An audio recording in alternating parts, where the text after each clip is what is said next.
What's up guys, Josiah LaRue here. Today we're going to be talking about some of the latest news and technology. Today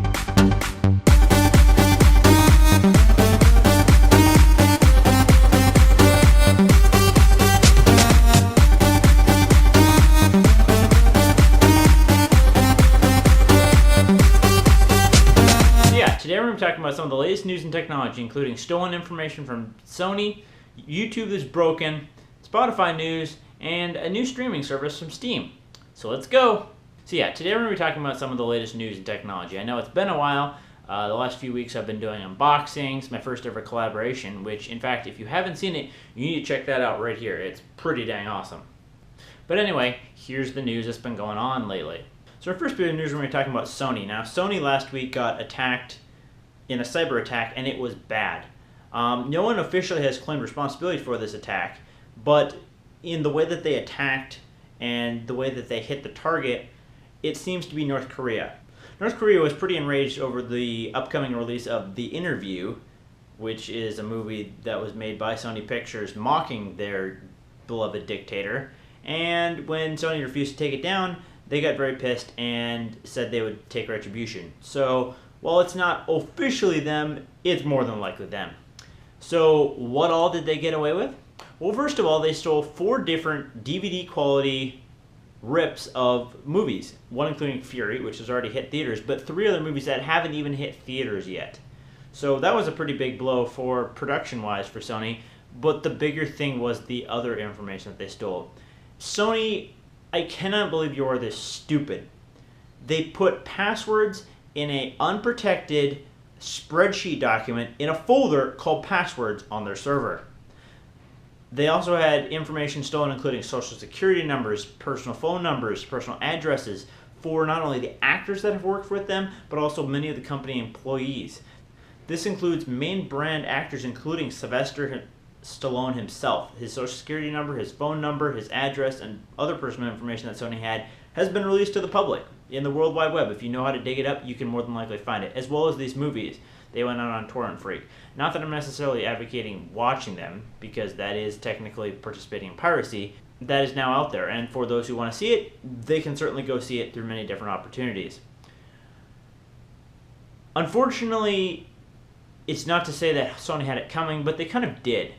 They probably should have increased their security on their firewall, but then again, firewalls aren't everything. Digital security is a lot of different layers, so it's not necessarily that they could have protected it.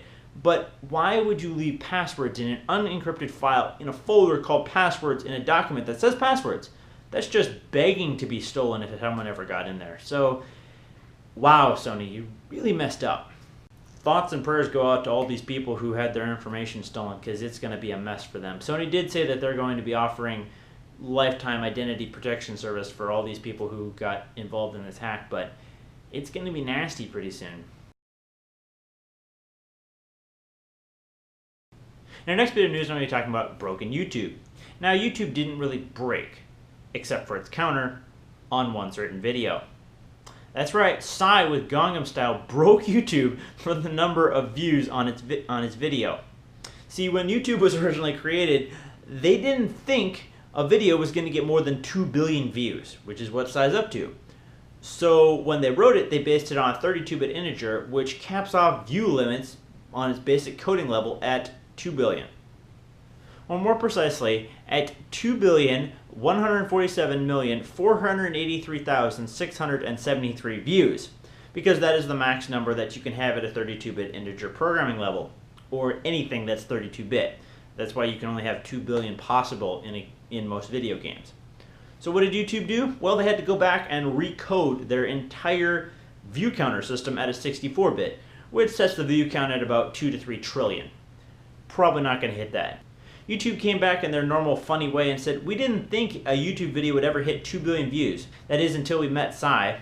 So they recoded it, and if you hover over it, the number actually starts spinning up like a slot machine until it hits that new number, which is well over 2 billion now. So great job, Psy, breaking records every year. Quite amazing. A couple other quick points I wanted to gloss over. First of all, Amazon Fire TV Stick. I've seen several reviews popping up on tech sites right now. A little bit late to the game, eh? In fact, if you want to check out my review, you can check that out here, which I did 2 weeks ago. It's actually a very cool stick, and for the price, it offers, in some ways, a lot more than many of its competitors, Roku, Chromecast, etc. So definitely a device you should be checking out this holiday season. And in other news, Spotify is pretty much giving away 3 months of Spotify Premium for only 99 cents. However, there is a caveat. You cannot have signed up for Amazon Premium before, at least not on that email address. So technically, you could just sign up with a different email address, use Spotify Premium for 99 cents, then go back to the Spotify Premium address you have been using before. Hey, 99 cents, can't beat that for 3 months. In our final bit of news, I'm going to be talking about Steam streaming. Not Steam in-home streaming, Steam gameplay streaming. So Steam, the giant game empire run by Valve, released in a new open beta their Steam streaming. So what you can do is start playing a game, then click Start Streaming. Then your friends, or whoever you want to share it with, if they go to your Steam profile or if they see you in-game in their Steam list, you can click on their name and click Watch Game. And if they're enabled streaming, you can actually live see, just like Twitch, what exactly they're playing and doing.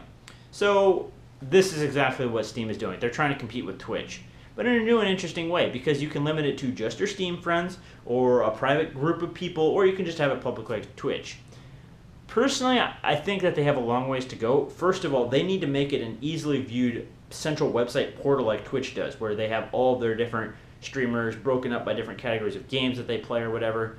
So while this is a little bit more convenient for Steam players, it's not most convenient for everyone. I mean, Twitch is out there. It's on Fire TV. It's on Android. It's on iOS. I mean, they have their own apps. They're pretty big, and they're mostly everywhere on the different platforms. So Steam has a way to go to share this, but I think for right now in this open beta, they're just trying to see how many people would be interested in this. I think it's a great concept. I think that it builds competition and innovation, and Twitch is going to have to step up a little bit to kind of meet this. But I think that on the other side, Steam does have a little bit of ways to go. But overall, a very cool service. I'm glad to see that other people are getting into the streaming game, and we'll be interested to see how well this does. I would be interested to try it out myself and see how well I can stream with this and how people like watching me directly from Steam. So yeah, guys, that's some of the latest news in technology. Let me know in the comment box down below, what did you think about some of the stuff I talked about today? Sony getting their information stolen, Psy breaking the YouTube view counters, Spotify Premium for only 99 cents, or Steam streaming? Let me know in the comment box down below. So yeah, guys, thanks for watching. Remember, you can check out last week's episode right here and what I talked about right here. Remember to hit that like and subscribe button down below, and I'll see you in the next one. Peace!